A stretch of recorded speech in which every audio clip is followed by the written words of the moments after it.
Thank you, Bill. That was wonderful. Did we get that recorded? Okay. All right. I might need to play that back on occasion.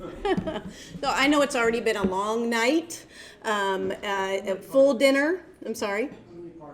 Only part of it. Different parts, maybe. No doubt.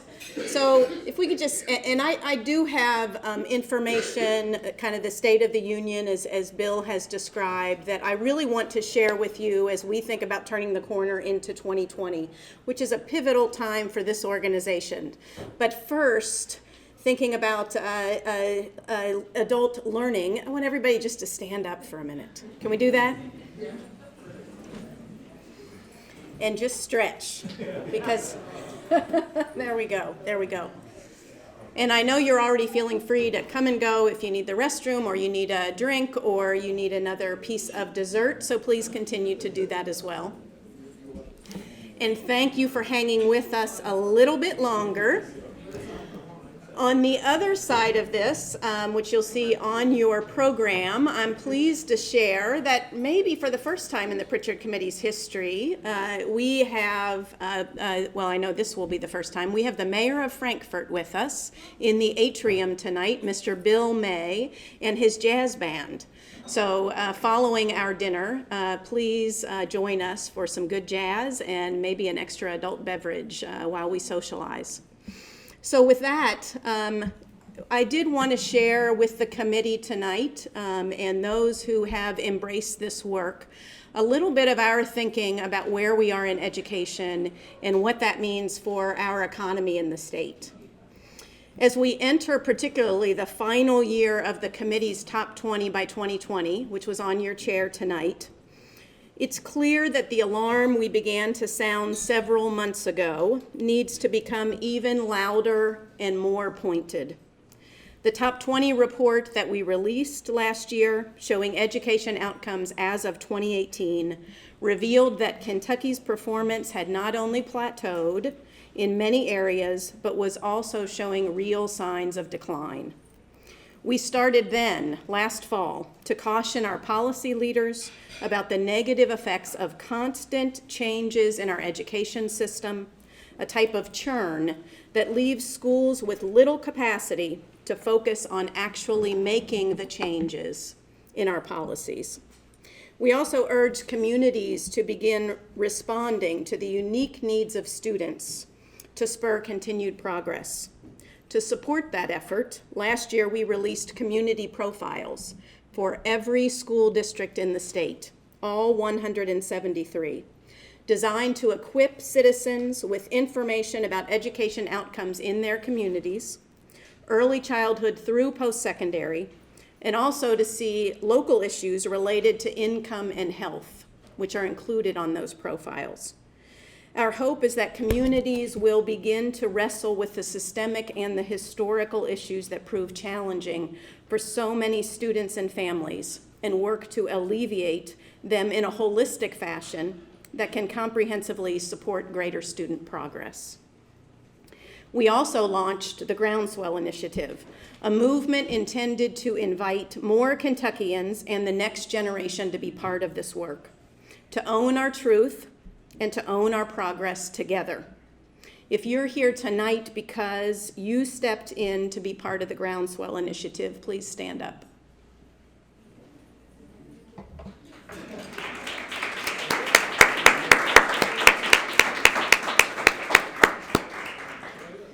The Groundswell Initiative is now nearly 300 strong in just 6 months. Our goal is 1,000 by the end of 2020, with a shared big vision for Kentucky's success. That goal is absolutely possible, and I encourage each of you to help us realize that goal by the end of next year. That said, community profiles, the Groundswell Initiative, and what is now incremental progress at best in education will not be enough to rally the next big leap. We need a deep and abiding vision for the 21st century. I've spent the last year thinking about what should come next for the committee. And I keep coming back to this simple founding phrase, which will resonate with so many of you: a path to a larger life. Coming out of the 1980s, education was the primary strategy to achieve this goal, which framed the committee's work so efficiently for so many years. The passage of the Kentucky Education Reform Act in 1990 and the deepened investment that came with it resulted in the significant progress that you've heard each of our candidates reference tonight. That was particularly the case in the 1990s when Kentucky led the nation improving student learning in reading and mathematics. There's no denying that we made great progress. We climbed from the bottom of the national rankings to the middle in one generation. However, there's one reality that hasn't changed, and it's been nagging and gnawing at me since the reality came to roost in my awareness. And I hear the old refrain ringing in my head. Ours is to comfort the afflicted and to afflict the comfortable. Tonight, I hope to afflict us all just a little. Here's the reality. While we've improved significantly in education, something this organization rightly takes great pride in, Kentucky still lingers 5th from the bottom of the nation in poverty. Kentucky's poverty rate has been consistently higher than the nation and our competitor states since the 1980s. Moving the needle in education has not resulted in corresponding improvements in household income. In fact, for the middle class, there's been a decline in household income of more than 7% in the last 40 years.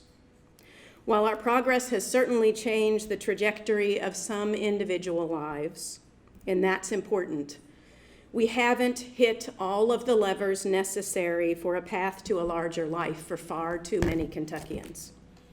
Simply put, poverty matters, income matters.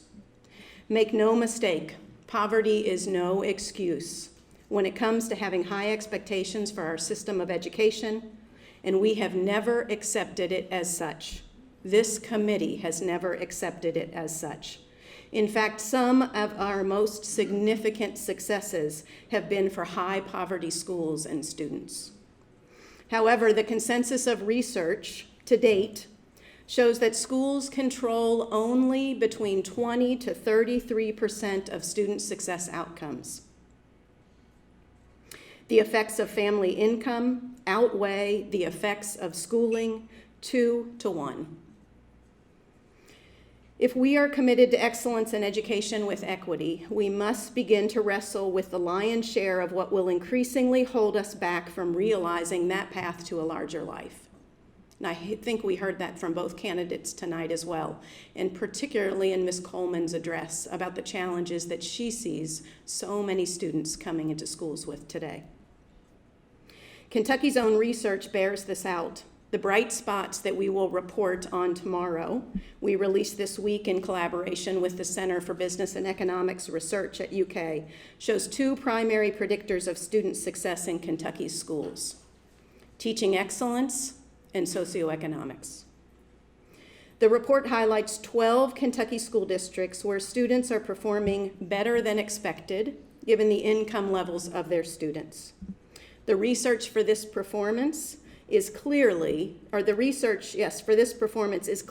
about good teaching, and we applaud those districts.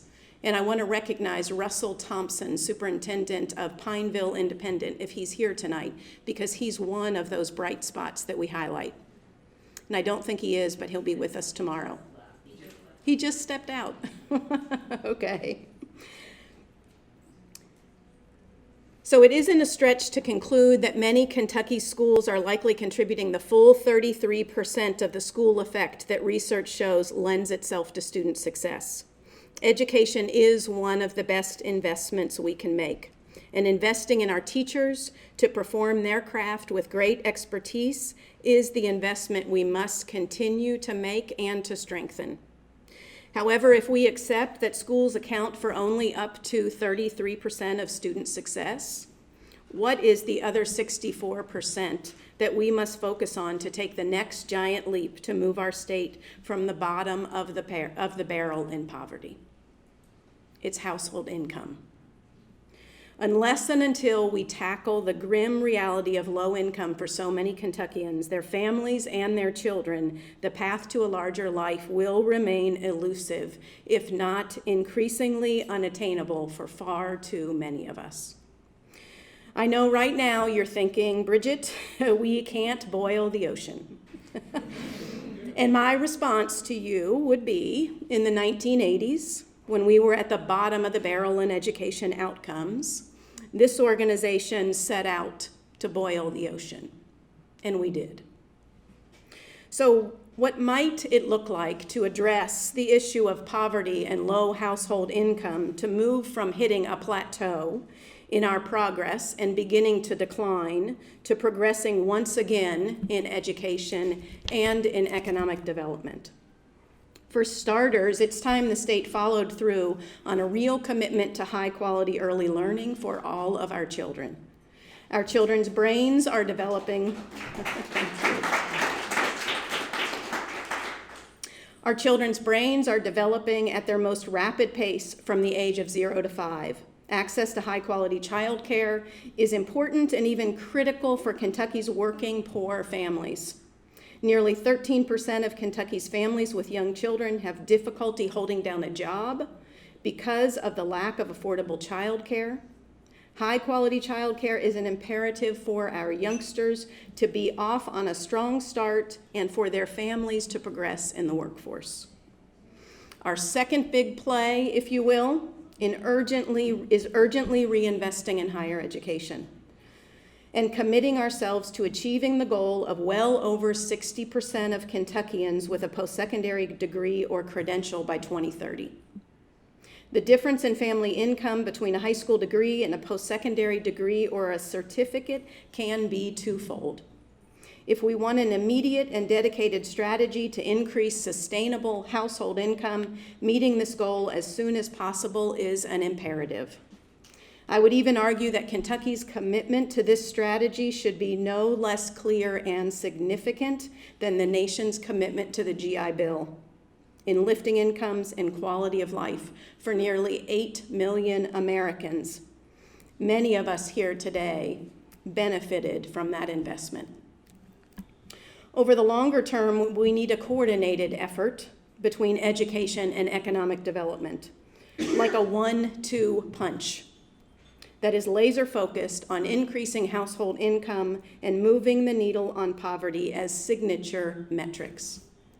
Tonight, I'm asking you to begin thinking about these issues as we head into 2020 with the need to renew a campaign that focuses on metrics that we will follow into the next decade.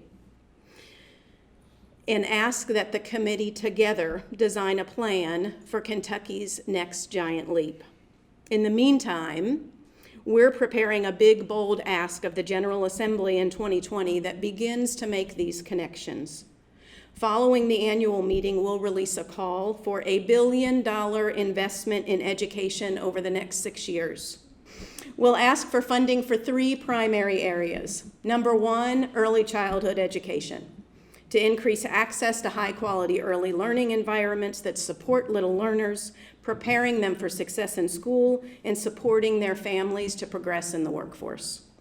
Number 2, higher education, to quickly increase attainment levels that help individuals and families increase their personal income and strengthen the human capital for a growing, future-focused economy that better supports Kentucky's rising generation. And number 3, K-12 education, to stabilize funding and stem the tide in growing equity gaps between our school districts, with a dedicated request of the General Assembly to establish a fund for teaching excellence, recognizing that 33% that we get out of education for student success comes directly from teaching excellence. This interim big, bold ask to right-size Kentucky's investment in education is just step 1. Recognizing the linkage between education and economic development. Step 2 will be recognizing the linkage between economic development, which should benefit Kentucky's families, communities, and young people, and what that will mean for our education outcomes. Education is not simply the precursor or the prerequisite for economic development. In fact, the two are inextricably linked, one in service to the other. Turning the corner into 2020, the committee must recognize the nagging reality of deep poverty and the fact that we have not realized a path to a larger life for so many Kentuckians or our state. We must afflict ourselves with this knowledge and begin to respond by embracing the next big vision that allows us to make the next giant leap. A more comprehensive approach that fully couples education and the progress of Kentucky's economy. Only then will a path to a larger life become a very real possibility for all Kentuckians. While we won't have time for discussion tonight on this big, bold vision, as you've been in this room, I think, for 2.5 hours now, I look forward to feedback in the months ahead from each of you and from the committee as a whole. And I encourage you to think deeply about what such a proposal, more deeply coupling our progress in education to our progress as an economy, and how that will benefit all Kentuckians, truly leading to a path to a larger life. To think about how that might shape the Prichard Committee's work into the future.